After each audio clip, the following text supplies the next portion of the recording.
and I don't often feel inspired to worship.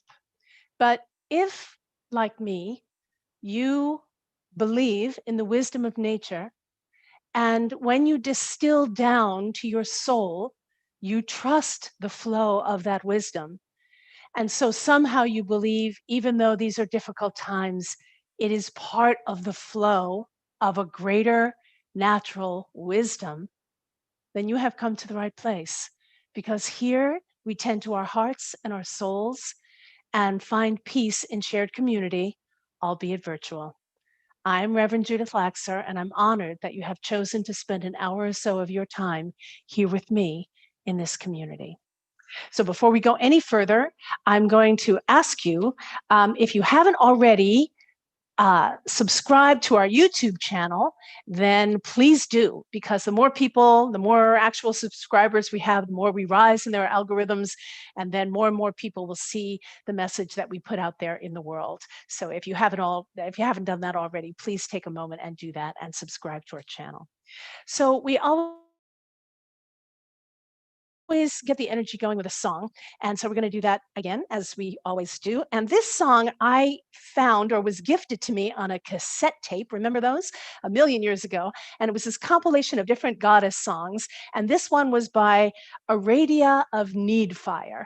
And we've used it year after year because I just find it so beautiful. I'll ask you to join in with me on the chorus. So please make sure you're muted in case you haven't already been muted, because, there's that lag time over Zoom. And when it comes time for the chorus, then you join in with me and I'll sing the verses in between. And so the chorus, as many of you already know, goes like this. Samhain, Samhain, and we call this night Samhain, Samhain, Samhain,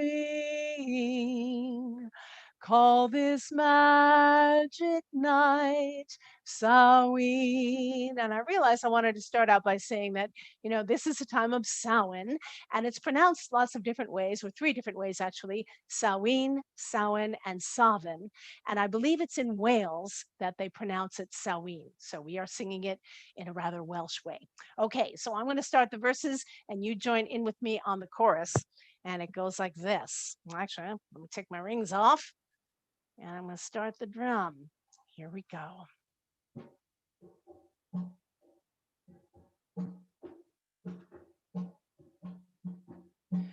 Through a doorway of a dream, beneath the spell the darkness spins, two worlds entwine in shadow and sheen, and winter beckons, enter in. Samhain, Samhain, and we call this night Samhain, Samhain, Samhain, call this magic night Samhain. Farewell to summer, her moment fades.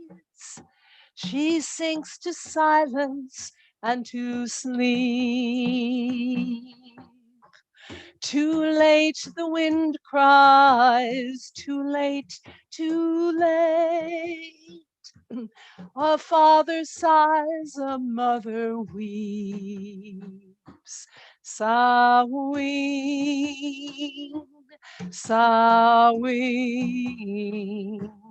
and we call this night Samhain, Samhain, Samhain, call this magic night Samhain.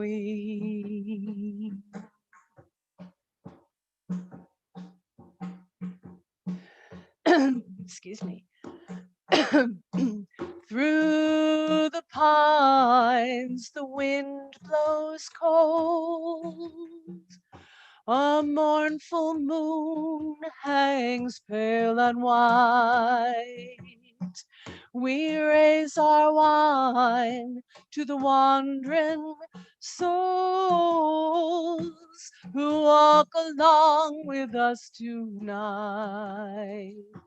Samhain, Samhain, and we call this night Samhain, Samhain, Samhain. Call this magic night Samhain. One more time. Samhain, Samhain,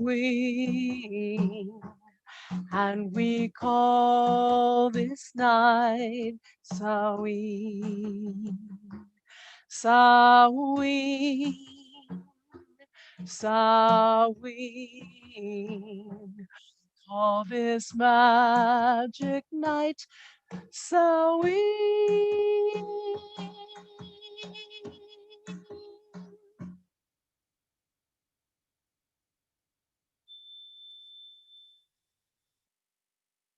Let's create our sacred.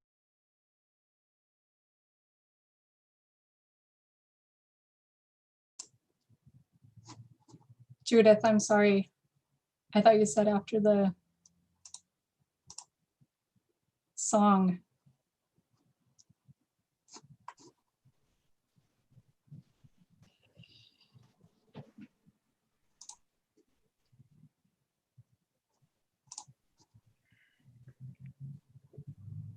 Judith, can you turn your video back on? There you go. I just did. Are we back? Yes. Okay, good. I'm sorry, Mari. I'm going to continue to create some sacred space, and then I'll introduce Nedra when it's time to move over there. Okay, so once more, if we will all take a nice deep breath, close your eyes, go within.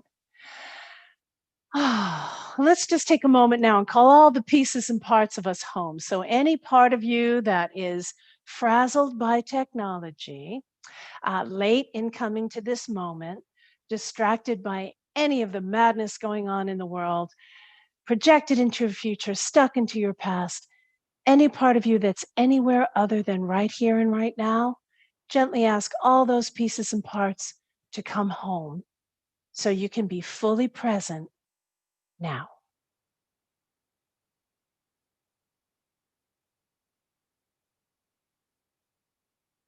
Take a deep breath into that presence. And as you exhale, begin to ground yourself to the earth by imagining a line of energy extending from the base of your spine like a big, strong taproot going downward through the chair that you're seated in, down through the floor of whatever building you're in, down deep into Mother Earth.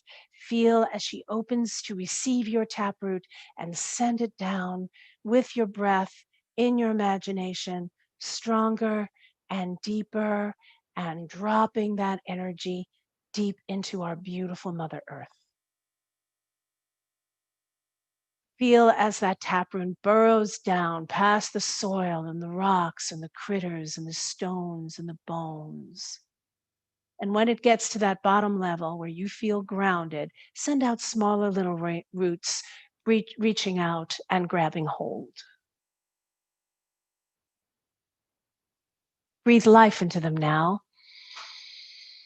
And imagine that they become porous and start to drink the energy of Mother Earth up inside of them and inside of you. Draw her strength, her beauty, her bounty. Draw that energy in. All the loving energy of Mother Earth that nourishes and sustains and makes us strong. Draw that energy in through the smaller taproots or the smaller little branches, in through the main taproot. Draw it up, up, up, up. Let it transfer over into your spine and keep drawing that energy all the way up to your heart. And when she arrives there, take a deep breath. And let the energy of Mother Earth rest there in your heart for just a moment. And leaving her there, held in your heart, in your mind's eye, look to the heavens and find the moon. She is waning in Leo now, a wise crone moon. Let's draw that warm golden radiance of Leo down from the heavens. Visualize her silvery light pouring down onto you and drink it in through your crown. Allow that light to come all the way down through your head, through your neck, bring it all the way into your heart. Let her find the energy of the earth there in your heart as well. And once more, take a deep breath to make more room.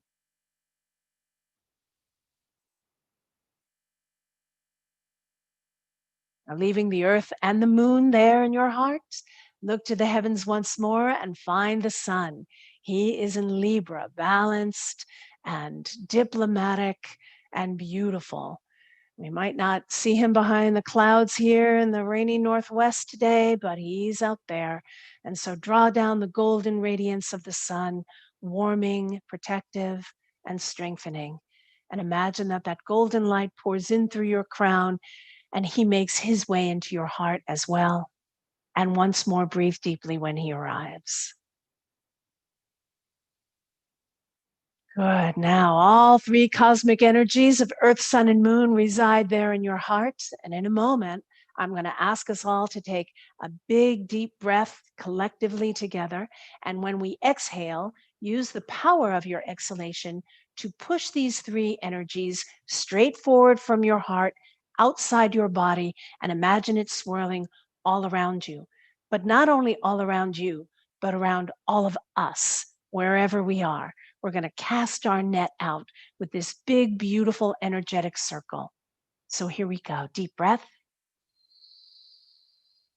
And out it goes.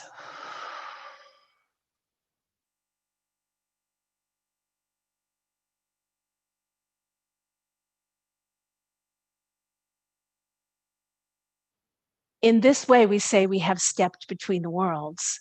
What is between the worlds is not affected by the worlds, but can heal and transform. And so we say our circle is cast in perfect love and perfect trust. Blessed be.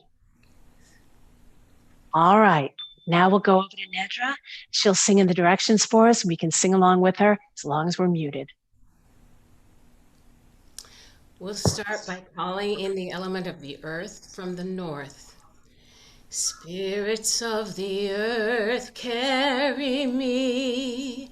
Spirits of the earth, carry me home.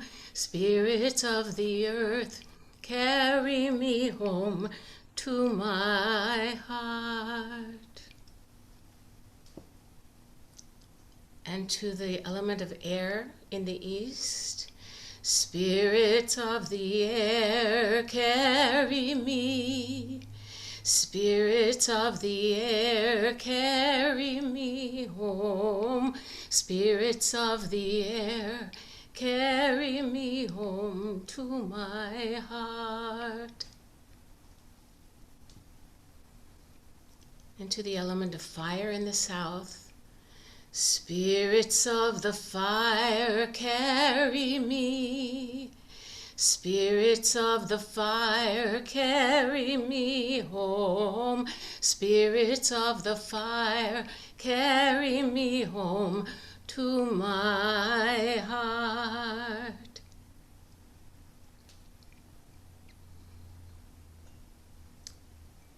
To the element of water in the west. Spirits of the water, carry me. Spirits of the water, carry me home. Spirits of the water, carry me home to my heart.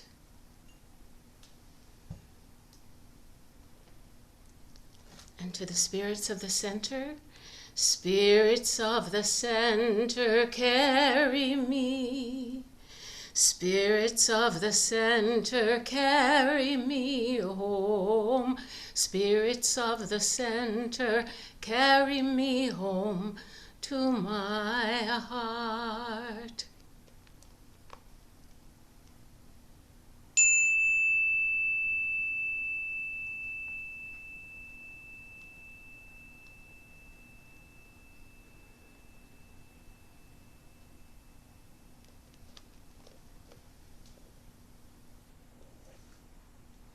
And now to Stina for the invocation.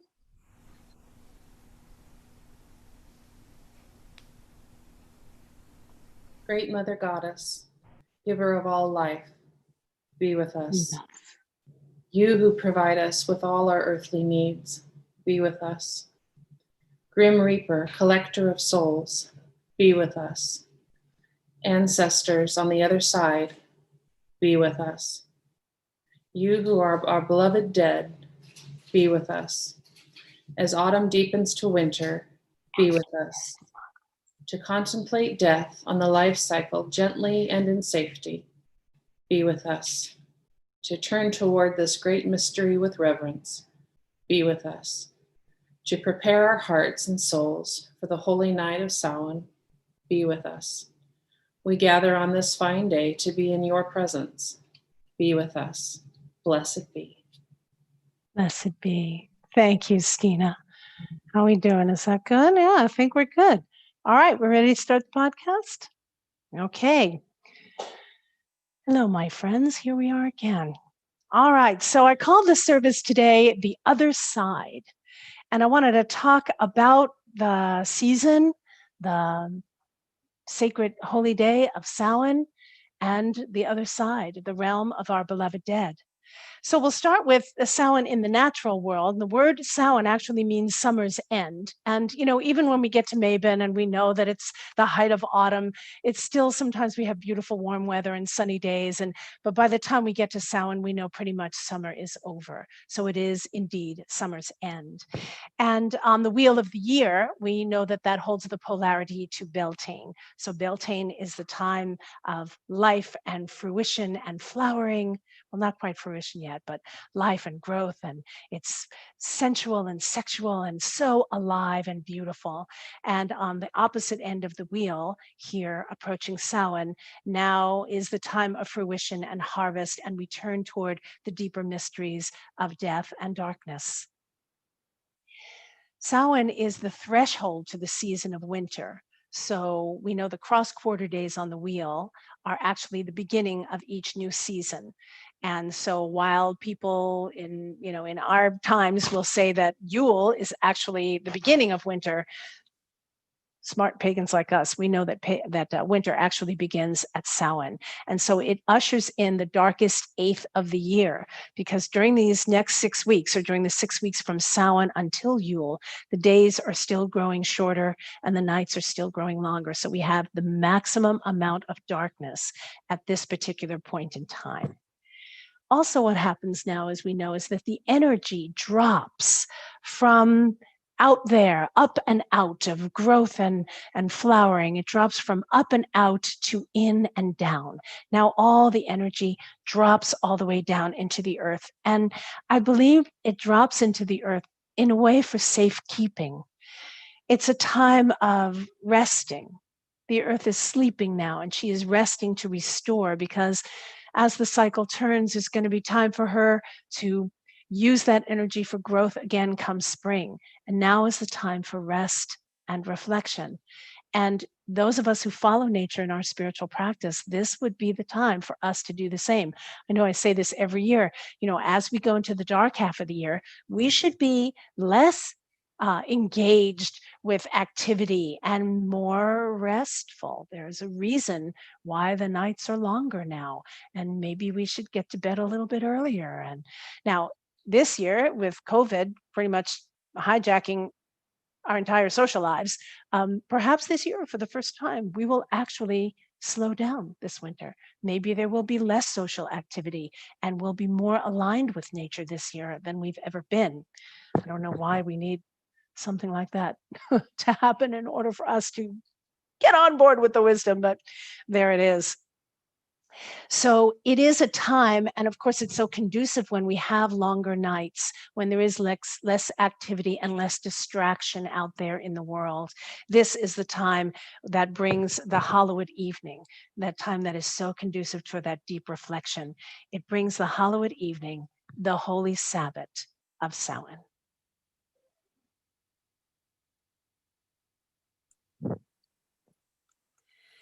Now is the time when visions are strong, as the nights grow long.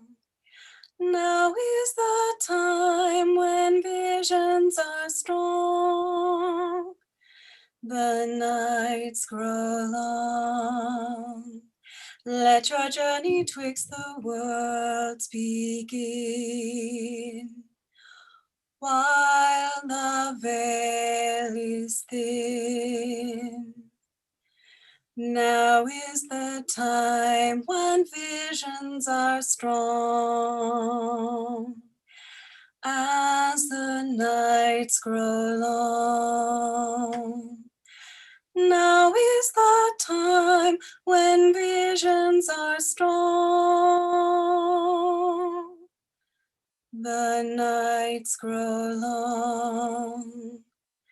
Let your journey twixt the worlds begin,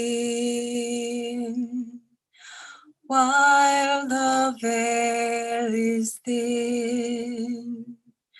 Now is the time when visions are strong, as the nights grow long. Now is the time when visions are strong, the nights grow long. Let your journey twixt the worlds begin, while the veil is thin. Thank you, Kimberly. And it was so beautiful. That was Kimberly Agbiani, and she wrote that beautiful chant and delivers it so lovely for us every year. So I want to talk about Samhain. I want to talk a lot about Samhain, and I want to talk about that veil really as mystery, because we think of this is a time when it is said that the veil between the worlds draws thin so that we can more easily connect with our beloved dead on the other side. So just the concept of that veil, I find that so fascinating, really. I love the whole idea that the veil is so thin, and it actually is the demarcation between the world of the living and the world of the dead. The image of the veil really brings up that kind of mystery, because a veil is not a barrier and it's not opaque. We can kind of see through it a little bit, you know? And it brings up that kind of mystery, and it has us thinking about things that are so important that are still unseen or not yet seen. The mystery still lives in the realm of what we don't yet consciously know. We can think we know, we can speculate, but we don't actually know. And so that veil is something that's just kind of gauzy in front of us that we can kind of almost see through, but maybe not really. And it just brings all of these mysteries to mind. It reminds me really very much of the element air, because we know how important air is, and yet we can't see it. That's the element that really reminds us that we don't have to see something in order for it to be real. You know, we can go a long time without food or water, but more than a few minutes without air, game over. So it really talks about how important something is, or how important something can be, that we can't actually see. And so that puts us in the realm and in the mind of these mysteries. So it brings us very present to the veil as the portal between the worlds. It is the place through which we can make that connection. And as we continue on, looking at the other side as that mystery, and the veil being the portal to the other side. I was thinking about this the other day, and it's just the fact, or just by virtue of the fact that we say there is a veil between the worlds, we are affirming that there is more than one world, and that this world, or this dimension that we live in the third dimension, in these physical bodies, is one place. But if there's a veil between the worlds and our beloved dead are on the other side, then this demarcation is more than just the demarcation. It actually lets us know that there is another side, or by speaking of it this way, we find we do believe that there is another side. For some of us, we call that other side the Summerland, the place in Avalon, the Isle of Apples, where we grow young again, and we have, very few responsibilities. We get to just sit around eating apples, looking at the water, engaging in the mysteries, sleeping, napping, thinking, no tasks. Just, we call it the Summerland, a beautiful place. Wouldn't it be lovely if that were really true, if that's where we go? Of course, we don't know, and we don't know because it's a mystery. One thing we do know, though, is that if we are saying there is another side, whether we call it the Summerland or not, then we are affirming that different realities can coexist at the same time. And we find that even here in the earthly plane. I mean, I think and believe and take actions that are important to me in my reality. And yet there are lots of people who don't think and believe and act like I do. What? I don't know what's the matter with them, but there they are. But one way or another, what it does is that it shows us is that different realities can coexist at the same time. If that can happen here on the earthly plane, why wouldn't it happen in the realm of the ancestors on the other side? So these different realities coexist. And if we continue to follow nature and nature's wisdom, then it would make sense that the cycles of life would continue in those realities. This is why I believe in reincarnation. You don't have to believe in reincarnation. You don't have to believe anything that you don't want to believe. I do believe in reincarnation because it makes sense to me when I look at the natural world. And okay, it's not the same exact dandelion that comes up from that same root, but something in that dandelion sends up another flower after it apparently has died. And we see this over and over again, that once something has come to fruition and has been harvested, or even if it hasn't been harvested, the seeds of what was ever in that plant will be the future of that life to continue onward. So we see the swell and rise of life, and we see the decline, the decay, and the death. And then we see gestation and swell of life, and then we see it. We see it over and over and over again everywhere in our natural world. Why would we as humans be any different? Because we are also part of that natural world. So the physical breaks down, but I believe that the soul is eternal, just like the essence of that dandelion is the same. It's the essence of that particular plant. My soul is the essence of whoever we call Judith in this lifetime is. And I believe that that soul is eternal. I believe it comes back time and time again to have all kinds of experiences for its evolution and its growth. And even if you believe a little bit more on the non-dual way of thinking, the non-duality, which is that everything is just energy, and energy goes into form and then it goes back into energy, and it's just constantly in a flow, and the flow goes this way and it goes that way, and everything just comes from whatever it is that came before it. Even if that's the way that you think, it still makes us think, okay, the energy keeps moving on, but what does it move on to? What will happen when we leave our body? What will we find? That, my friends, is the mystery. One thing that I can say with pretty much assuredness is this. I do believe that when we shed our bodies and our souls move on to the afterlife, we also shed our personalities. And I think that happens because we form our personalities when we come here. I believe the personalities that we form is in response to our environment. to the external world.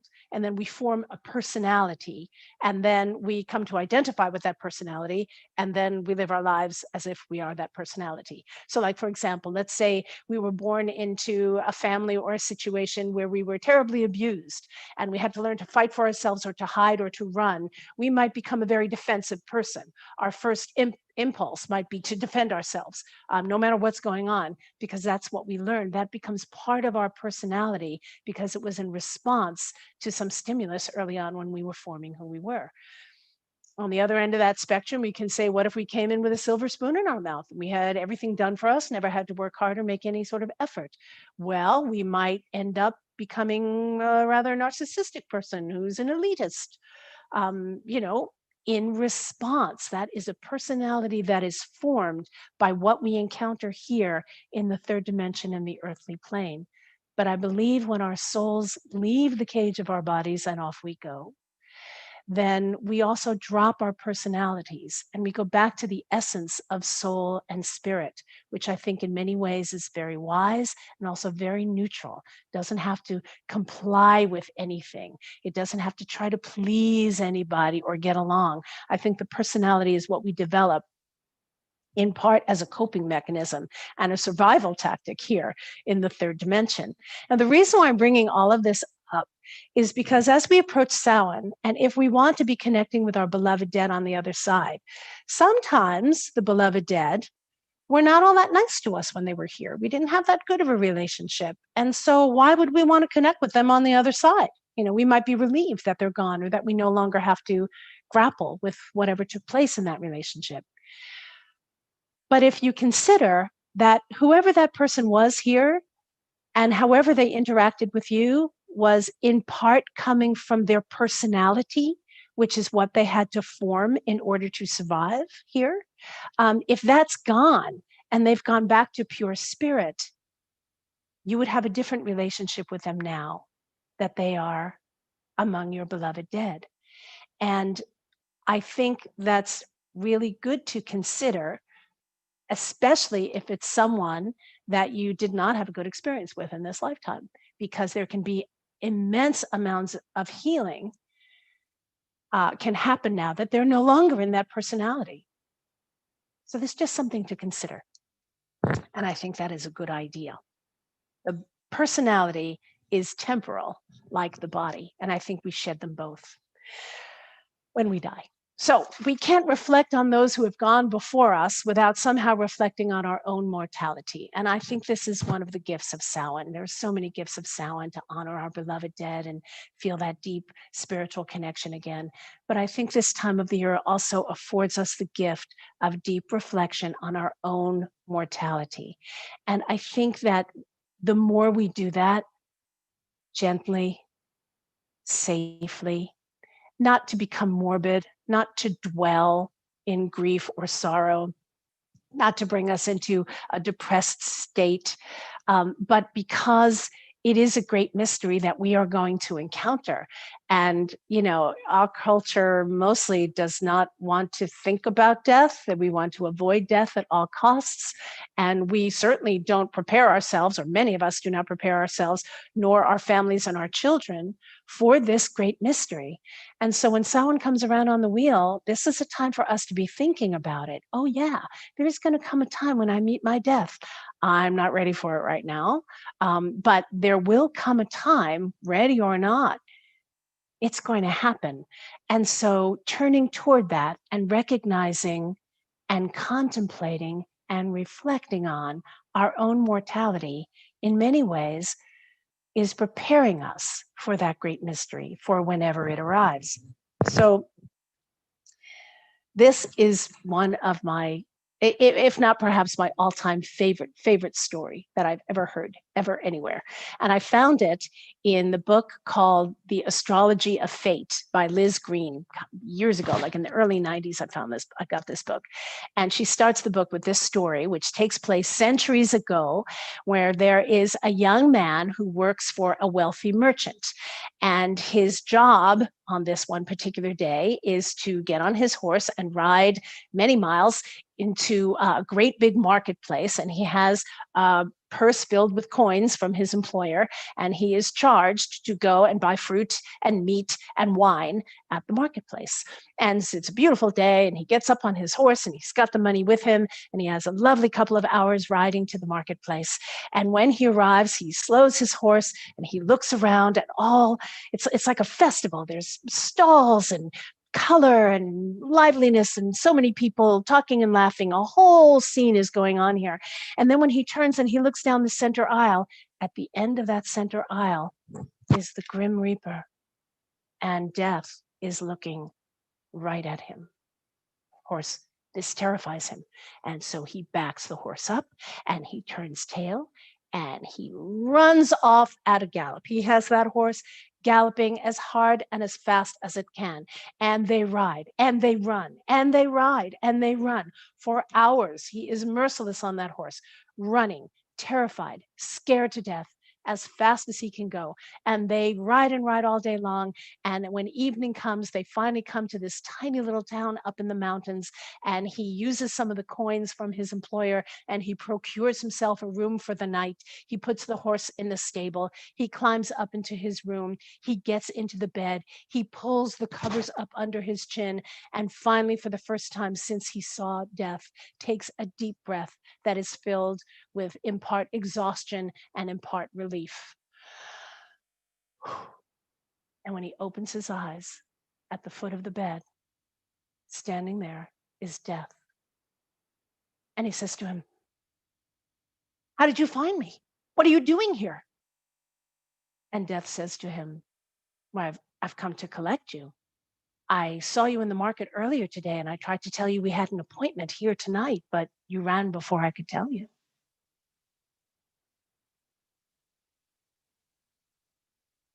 I love that story. There's so much in that story. I just love that story so much. So here are the points I want to bring out about that story. First of all, it brings out our presence about this mystery that we will encounter. It brings out that when it is our time, it is going to be our time. And there is nothing we can do. Even when we're warned, oh my goodness, he sees the Grim Reaper, I'm out of here. We cannot outrun death. And then the whole fatalistic aspect of it, which is that he sees him, he runs away, he runs and runs and runs till he feels he gets to a place of safety. And then as soon as he relaxes, there's Death again. And he says, wait a minute, I ran like crazy from you. How did you get here? What are you doing here? How did you find me?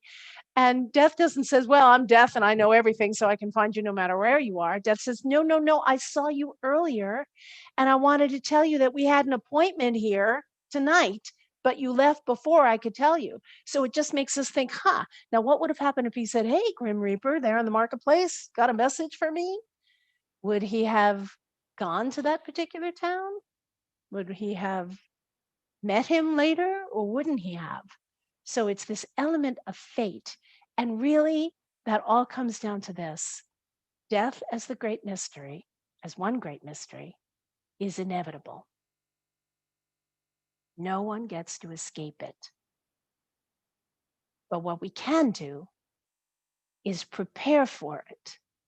Now, we might ask, how do we prepare for something that is unknown? Actually, I realized by looking at my notes, good for me, that I jumped ahead to another point. I want to go back and make one more point, which is this. Every death is perfect. Every death is perfect. We might say, we might feel, we might believe that a death shouldn't have happened. It happened too soon. It shouldn't have happened like that. She died too early. He wasn't ready. It was too painful. It should have been like this. Why couldn't it have waited until that? We cause so much more suffering for ourselves by believing, hanging on somehow to the thought and idea that we could control this great mystery, and that if only we had had our say and we would have done it differently, it would have been better. When we turn toward the fact that every death is perfect, we can ease a lot of our own suffering around death. That is a very hard concept to wrap around, but I invite you to try to do it. Because even for what we consider untimely deaths or deaths that are too painful or deaths that were, all the reason why we don't like death and we don't want to lose those we love, because it is a mystery, because it is inevitable, because there is this fate to it, and also because when we are on the other side and we are reviewing our lives that we have lived, and we are choosing our lives for when we come back, part of that choice is what the death will be as well. We choose when we come back in, we choose who our family is going to be, we choose the lessons that we need to learn, things that we need to master, and we choose how we're going to go out. Now that portal, that veil between the worlds, I believe is both the birth canal when we come into this life, and whatever that portal is that we're going to go through when we leave this life. Now, when we are born, our brains are not yet developed enough to have memories. So we don't remember actually coming through the birth canal. But we don't know. That could have been extremely painful. We know it's extremely painful for the mother. It might be extremely painful and stressful for the fetus coming through too, all of a sudden to be pushed out of where it was warm and safe and taken care of, right? Wow, that could be a very traumatic experience, but we don't remember. It's like that veil provides forgetfulness. And I think that happens on the other side too. We might be conscious at the moment of our death, but then we get to the other side and we don't have a memory of it. And then we choose what we're going to need when we come back next time around. That's what I believe happens. That's what makes sense to me. So every death is perfect. Some of them are peaceful, some are difficult, some are painful, but all are perfect because the soul chooses it before we get here. And then we come through the veil of forgetfulness and we don't remember what it's supposed to be. So that when it happens, we say, oh, something was wrong here. It shouldn't have happened. When we turn toward this great mystery, even though it's an unknown, we prepare ourselves in some way to meet our death, and hopefully to meet our death beautifully, because it's going to happen one way or another. Why wouldn't we want to do it beautifully? So that begs the question, how do we prepare for the unknown? If we don't know what we're going to need when we get there, how do we know what to prepare so that we have what we need when we get there? Well, we just probably won't. But we can ask ourselves, how do we want to meet our death? And since we can't know what that's going to be, or very few of us know, the best way is to ask ourselves, what will we accomplish while we're here? Because if we feel good about that, we will probably have an easier time when it's time to go. There will be less regret when we go to the other side. We can ask ourselves, what will we leave behind when we go? What kind of influence do we want to put forth now so that those coming after us can benefit from that once we are gone? These are the questions that we can ask ourselves that help us prepare for that great mystery and the unknown.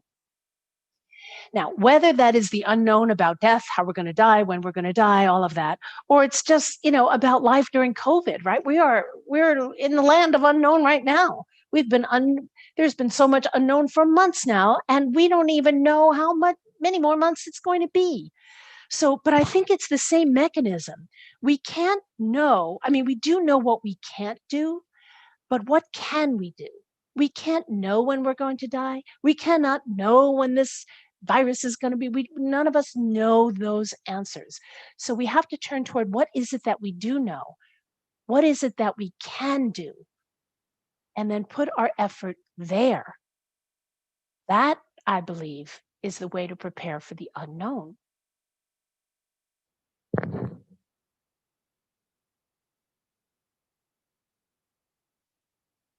That's how we prepare for the unknown, by doing what we can while we are here, by doing all the things that we think we can, that we believe we ought to, while we are able, so that when we meet that moment of death, we can feel like we did our best.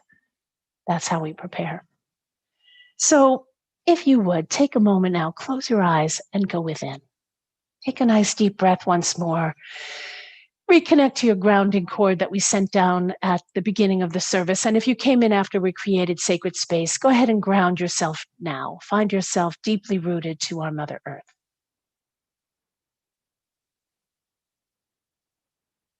Bring your attention up to your third eye in the center of your forehead. Imagine it like an actual eye, just like your other two.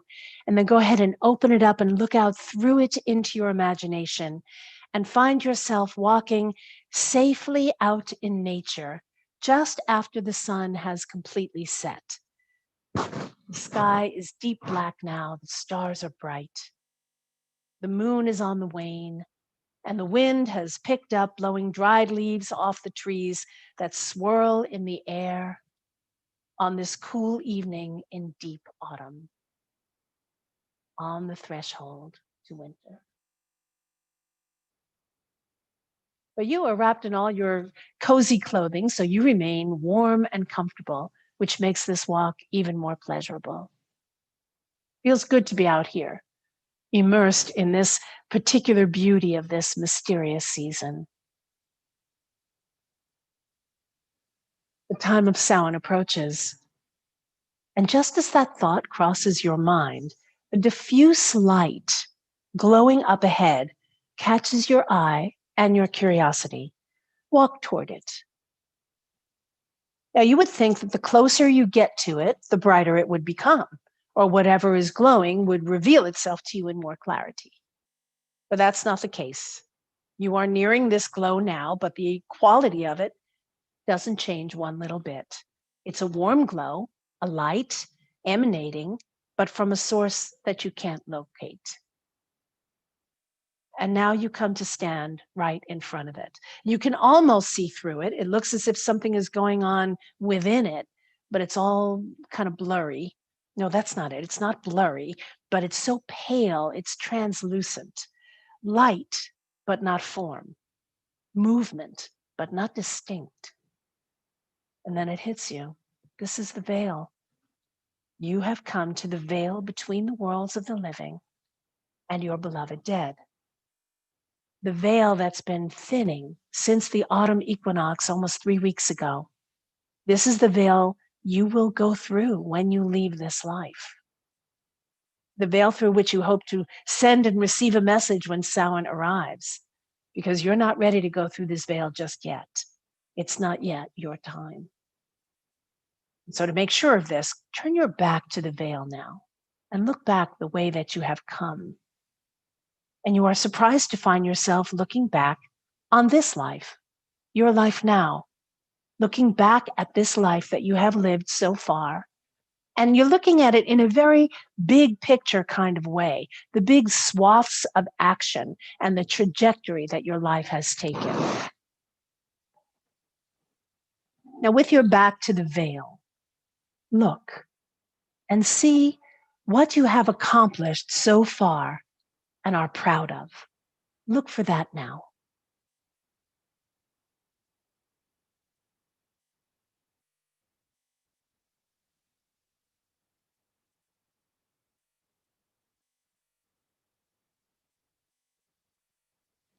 Good. And now look and see what is unfinished and needs your attention, something that still remains to be done, so that when it is your time to go through the veil, your soul will be satisfied. Take a moment to contemplate what that unfinished thing is. And it may be something tangible on your bucket list, like seeing the pyramids in Egypt. Or it may be something more ephemeral, like learning to forgive or allowing yourself to love without limit. What is that unfinished thing or lesson or experience that your soul wants to feel complete about before it's time to pass back through this veil behind you? Think about that now.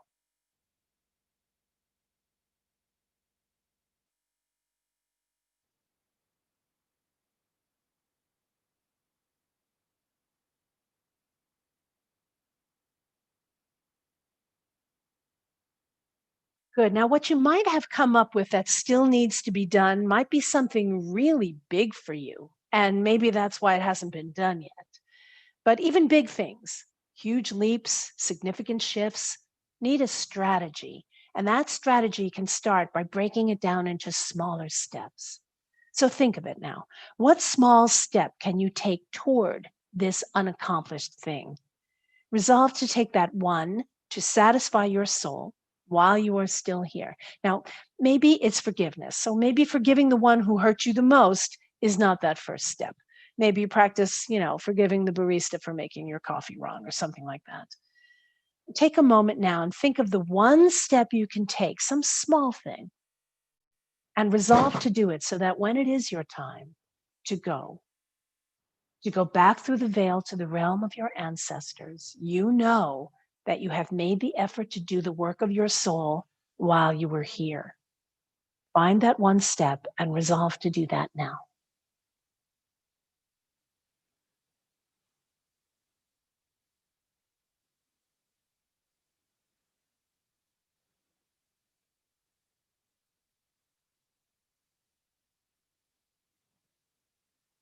Good. Now turn toward the veil once more. Turn around and turn toward that veil. The glow is beautiful and somehow it's comforting.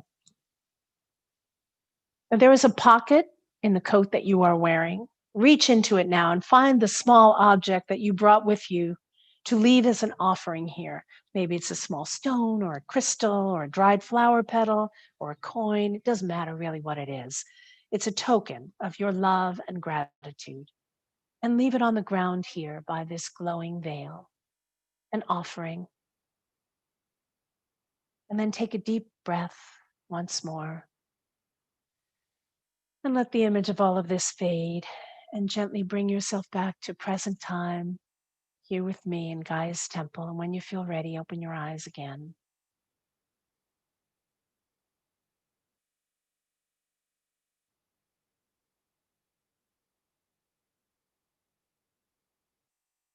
I might not accomplish everything that my soul came here for in this lifetime, but when I reach the death of my body, I want to know that I did everything in my power to try to do so. I want to know that soul satisfaction. So the next thing I want to talk about, really just to kind of start to wrap this whole thing up, are ways to interact with the other side, ways to interact with that mystery on the other side. So most of us here are pagan or pagan friendly. We are used to creating altars. And of course, that's the first thing you can do is create an altar for your beloved dead. Some of us never take them down. But if you do, this is the time to start a new one at this time. So you create any sort of table, any sort of flat surface, and you put some kind of cloth on it. You put your photos or remembrances of your beloved dead on there. Definitely a candle, maybe some bells or chimes or anything that speaks to you of the season. So by creating an altar, we have sort of a spiritual focus for our ancestors. And that's one beautiful way to honor them. The other is to really indulge your memories now. And I think that indulging the memories should happen in all kinds of different ways. So you can ask yourself, like, what is my favorite memory of that person on the other side? And then really think about it. Bring all the details and what were they wearing? What was I wearing? Where were we? What was happening? What was so funny about it or so loving or so beautiful? And then you can ask yourself, what's my least favorite memory about that person? Or what's the thing I miss about them most? Or what is the thing I'm relieved I don't have to deal with? It doesn't have to all be hearts and flowers and wonderful things, but just by indulging your memories, it is evocative of the season and you bring your ancestors closer to you by remembering them. So indulge your memories is another way. Contemplate your lineage. Now, if possible, if you know where your people are from, but if you don't know, let's say you were adopted and you have no idea what your blood lineage is, you can also just imagine, like, what are the strong traits about who you are? Like some people are just innately good at this and it's good at that. It kind of comes down the family line. So even though we don't necessarily know the details of our family line, we can contemplate, what is the lineage that I am engaged in? That's another way to honor our ancestors. Another big one is around food. You can make food that's in your family lineage or from your, your grandmother's cookies and your, any of the family recipes or recipes from a particular country where your ancestors were from, and making those recipes, thinking about them while you cook. This is a beautiful tradition and a beautiful way to honor your ancestors as well. Any of those family of origin traditions for the continuity of legacy, Well, when I was a little kid, we used to, well, I'm going to do that again, or I'm going to do that for my kids, or some sort of continuity. That's another way to honor that legacy. And also to contemplate your own legacy. When I'm gone, what do I want to leave behind me? This is part of contemplating immortality. But it's also a beautiful way to stay with the thrust of what we are focusing on in season. And of course, ritual. Do a ritual for your ancestors, create sacred space, invite them in, talk with them. If you speak English now, but you come from a different mother tongue, utilize that mother tongue. If there was a phrase that your ancestors always used, speak it to them in ritual. Consult an oracle at this time. Ask for messages. Ask for dreams. Write down what comes to you. All of these are ways to engage with your ancestors on the other side. And they're beautiful things to do at this time now. So, so beautiful. It's not like our ancestors disappear after Samhain. They're there all the time. But it's just that at this time when the veil draws thin, it is easier. And the whole world is sort of, turning toward this now. So we might as well jump in and engage with it ourselves. If we believe in the afterlife, then we ought to trust that they are there somewhere doing their afterlife thing, And when we think of them in spirit, we know they are free from this dimension and the cage of our bones. And we can think of them as free. There's a freedom there. We may no longer be able to see them with our usual eyes or touch them with our hands, but we can feel them. We can sense them. We can feel them through the veil. And what a blessing that is.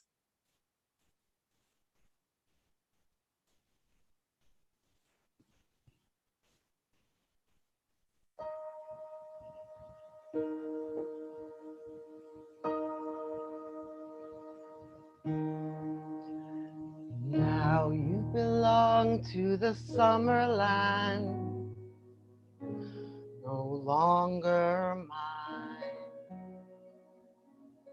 Now you belong to eternity. You belong to time.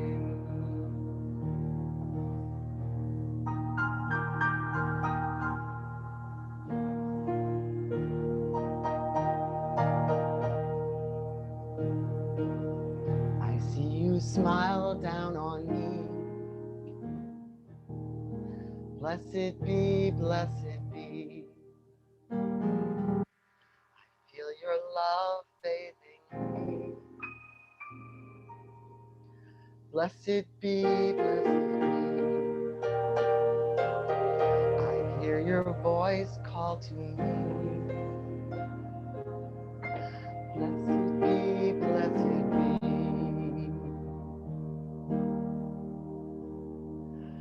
Now you belong to the summer land, no longer mine. Now you belong to eternity. You belong to time.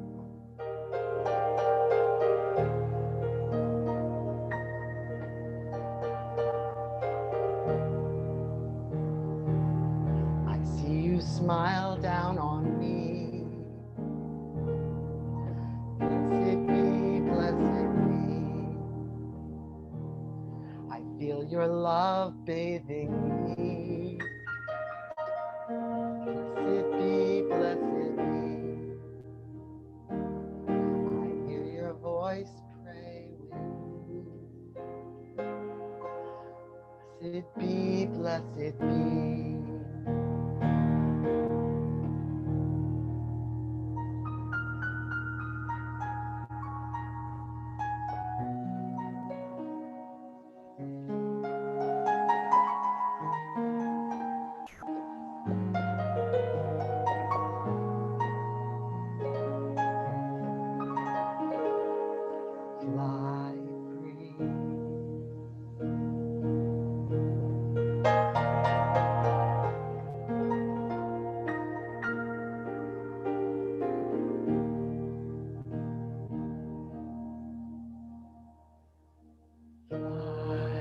high sisters, fly, fly high, brother. Fly.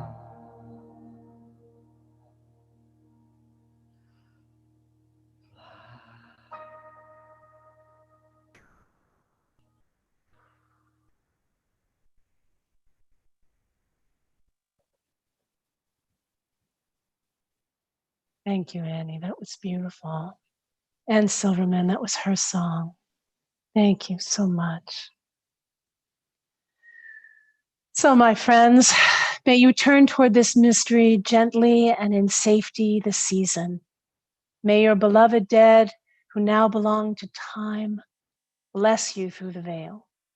May you find the time and make the effort to reach between the worlds to bless your ancestors. May this enhance your relationship with spirit. May the night when the veil is thinnest bring deep wisdom to you from the other side. And may your memories flood you with love. Blessed be.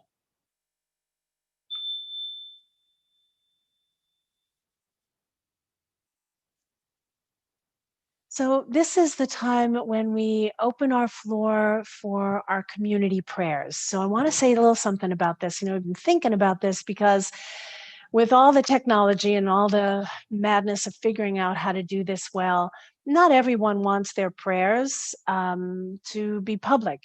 And while we are on a Zoom call, it is being live streamed to YouTube, which means that anybody can watch it. So there's two things that we think can work for this. One is we'll open the floor for anyone who wants to offer up their prayer. There's a feature where you can raise your hand. I think it's on the bottom of your little screen there. You can raise your hand, and then Mari, who's hosting us, will bring you up, and one by one you can say offer your prayers. Finish with blessed be. That's when we know you're finished, and then we'll go on to the next person. Then we're going to hold a moment of silence for those of us who want to still pray, but maybe not make them verbal. Another way to do that, if you don't want them to be broadcast to on the YouTube channel, is to put your prayer in the chat room, and then all of us can read and say our own sort of silent blessed be that way. So Mari, I'm going to let you take it now, and let's open up the floor for our community prayers. All right, so yeah, at the bottom of the participant screen, you'll see a raise hand button. And so if you, oh, okay, here we go, Karina.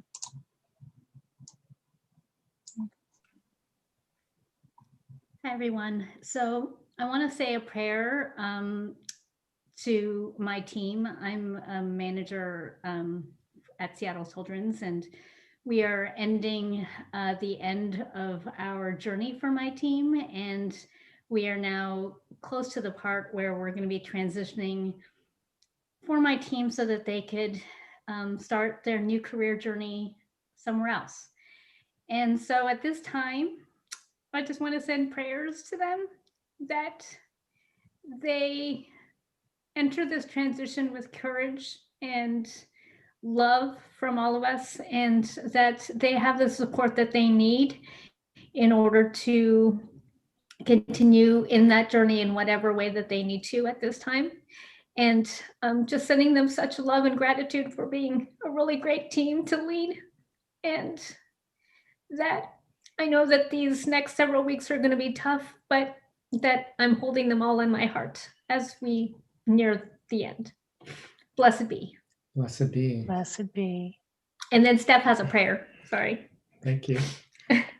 And I have a prayer of blessing, gratitude, and honoring of my father, Stephen Frenzel, who crossed the veil a little over a week ago and gave me and my family a beautiful opportunity for healing and for building connection and supporting each other. And so I just want to give a blessing for my father's spirit and his soul, for it, wherever it may be, may he be in peace. And for my stepmother, Nicole, who who is still here, may she find peace as she continues to grieve. Blessed be. Blessed be. Blessed be. All right, and then we have, I don't know how to pronounce Mansur and Eve. You have to unmute yourselves.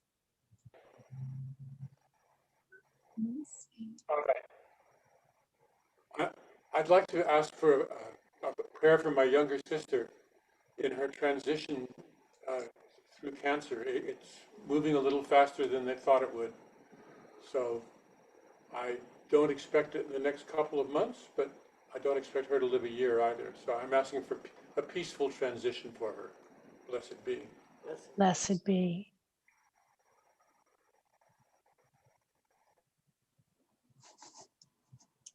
I don't see any other hands raised.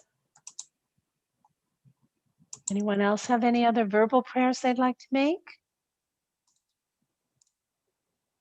All right, let's hold a moment of silence then, and we can all say our prayers in our hearts as we need to.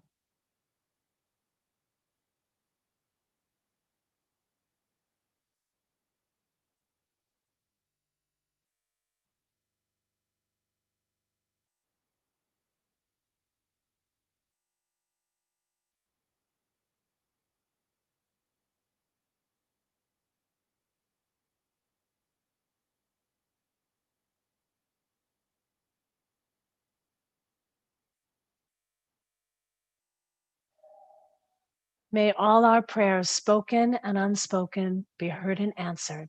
Blessed be.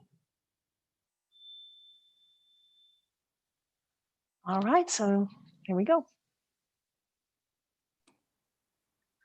Hi, everyone. My name is Karina Frenzel, and I am the board president for Gaia's Temple. And I am so happy that we just celebrated our 20 years of our beloved ministry, especially since Gaia's Temple speaks for the earth and for nature, and that voice has never been more important than right now. Gaia's Temple is a spiritual entity, of course, but she does exist in the material plane, and as such, needs your financial support. At this time in the service, if we were gathering in person, we would pass the love offering baskets now and ask for your donations to keep Gaia's Temple going. But we can't pass the baskets virtually. So instead, I ask you to go to the donate button on Gaia's Temple's website, gaiastemple.org, and give as generously as you can. We'd be most grateful. Also, Gaia's Temple tithes 10% of the donations made to us on the day of our services to other nonprofit organizations that are in alignment with our mission, vision, and goals. Today, we will tithe to the Rainforest Action Network, which campaigns for the forests, their inhabitants, and the natural systems that sustain life by transforming the global marketplace through education, grassroots organization, and nonviolent direct action. Know that 10% of what you donate today will go towards supporting the preservation of the rainforests, the lungs of Gaia. Thank you in advance for your generous donations. So at this time, we always sing as the baskets are passed. So I will lead us in singing our song 5 times through. That we usually use at this part of the service. So please feel free to join in, but again, keep your mute buttons on so that we don't have the lag. And here we go. Thank you, Mother Earth, for your gifts of love today. Thank you, Mother Earth. We are following your way. Thank you, Mother Earth, for your gifts of love today. Thank you, Mother Earth. We are following your way. Thank you, Mother Earth, for your gifts of love today. Thank you, Mother Earth. We are following your way. Thank you, Mother Earth, for your gifts of love today. Thank you, Mother Earth. We are following your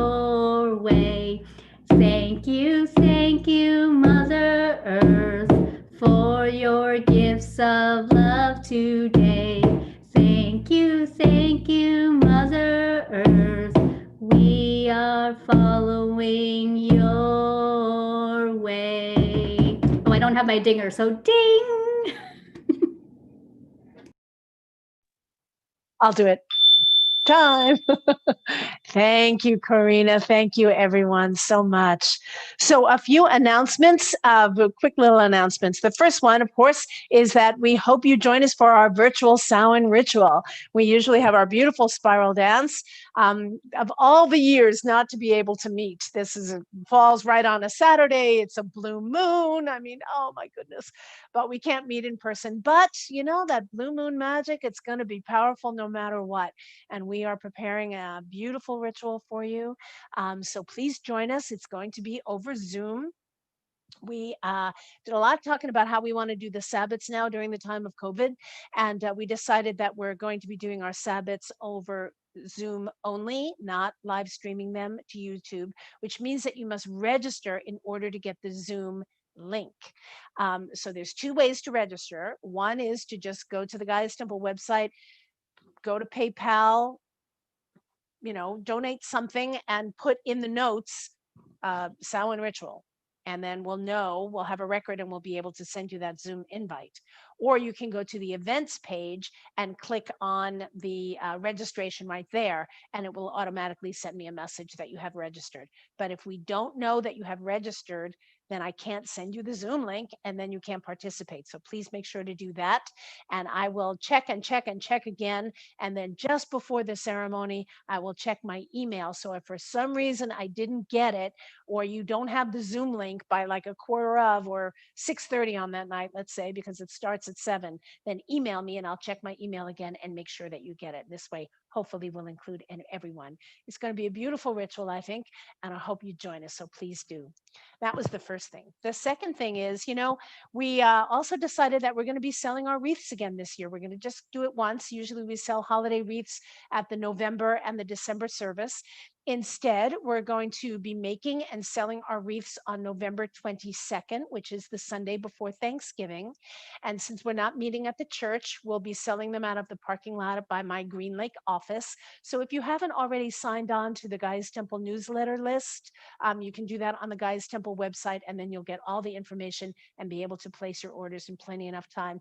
And then with a mask on, you can meet me in the parking lot, and I'll sell you the wreaths there. So we will be doing that. It's such a beautiful thing that we love to do. It's an important fundraiser for the ministry. And, we need to celebrate any way we can and be as festive as we can for the holidays, albeit they'll be very different this year.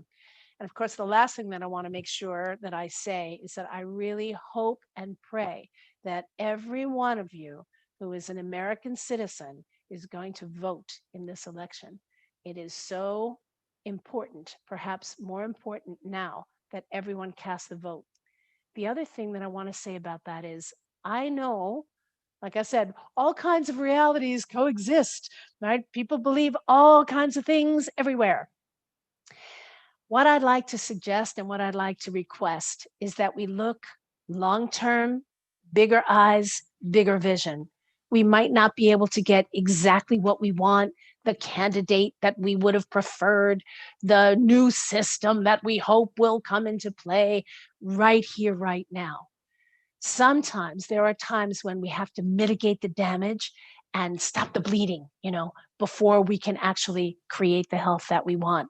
I believe this is one of those times. So I ask you, I beg you, and I pray that you vote and vote early and do it now. Blessed be. Those were my announcements. All right.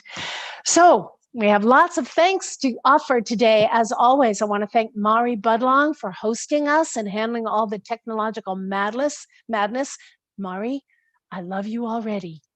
And to our beautiful talent today, Nedra Gaskill for calling in the directions. We're going to go to her in a moment while she releases them.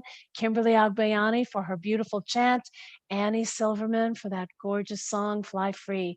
Thank you all so much. Music is so much a part of this service, and I'm so grateful to everyone who offers it up so beautifully. Thank you, thank you. Thank you so much. And I also want to thank all the board of directors of Gaia's Temple for all you do to keep this ministry healthy. I'm so grateful to you. Thank you so much. And to each and every one of you who donate and keep us going, you have my eternal gratitude. So before we release the directions, I have this final thought that I would like to offer here. And this final thought was written by the Indian mystic Rajneesh, who said, the question is not whether life exists after death. The real question is, are you alive before death? Blessed be. Blessed be. All right, so Nedra, if you'll sing out the directions, thank you. To the spirits of the earth and the power that reside in the north, we sing, go if you must, stay if you will, within or without, we remain with you still. To the spirits of the water and the powers that reside in the west, we sing, go if you must, stay if you will, within or without, we remain with you still.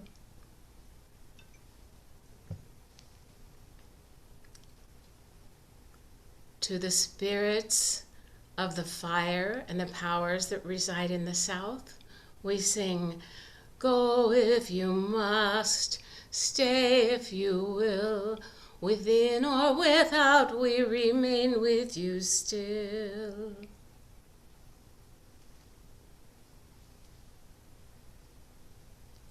To the spirits of the air and the powers that reside in the east, we sing, go if you must, stay if you will, within or without, we remain with you still.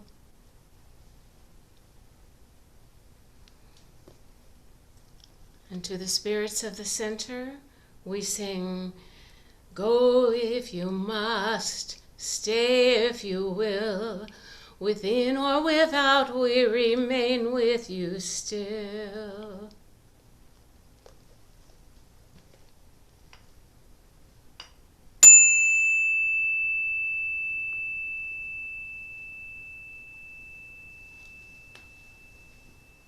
Thank you, Nedra. That was beautiful. All right, my friends. So I hope that you will stay with us for some fellowship after this is over. We're going to sing our final song, The Circle is Open and Unbroken. And then we're just going to open up all the unmutes and we'll spend a few minutes chatting and sharing some fellowship together. So here we go. But I will ask you to stay muted one last time. I'll lead this last song as we sing. The circle is open and unbroken. May the love of the goddess go in our hearts. Merry meet and merry part, and merry meet again.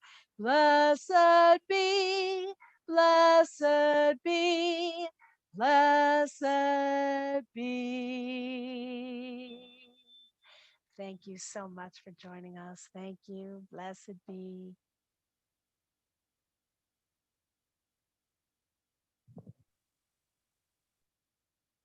So Mari, this is where we will stop the